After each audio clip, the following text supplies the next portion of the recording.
She built Miller a soundproof study, but in 5 years he completed only one work, a screenplay which I directed in Nevada in the hot summer of 1960, The Misfits.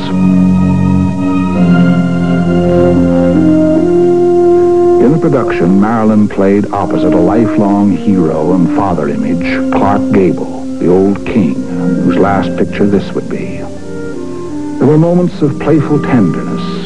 Marilyn herself still had that oddly childlike quality, something innocent and unspoiled. But time and life had done a considerable damage. She took so many sleeping pills to rest that in the morning she had to take stimulants to wake her up.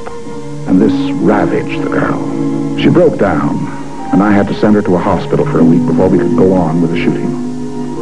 Miller's heroine, of course, closely resembled Marilyn. Sometimes I had the eerie sense that we were in another dimension, that we were hearing Marilyn's own cry against the brutal violations of her life. I want to know, like, well, what is it like?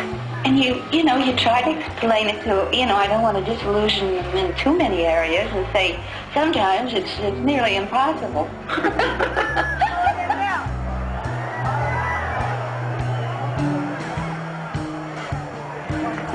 Because they kind of look to you or towards you for some kind of, something that's, I guess, away from their everyday life. I guess you call that entertainment, huh?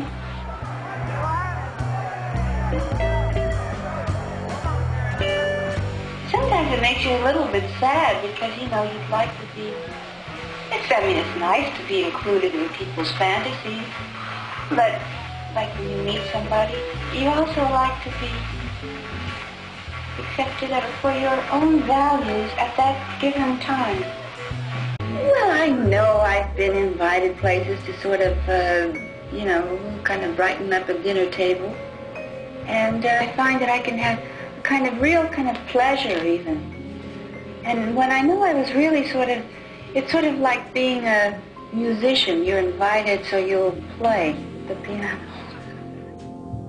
I used to go to movies on Saturday night when I worked in a factory, and that was my only time that I could enjoy myself, really. I used to be very disappointed if I went to a movie, and it was a bad movie, or I thought people didn't do their best. I really was mad.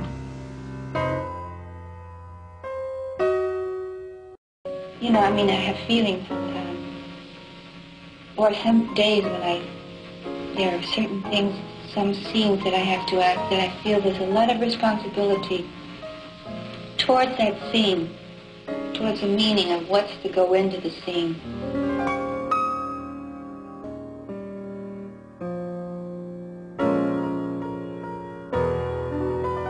I always feel that I work for the ones who work hard, and they go to the box office and put down their money and they want to be entertained, or I always feel I do it for them.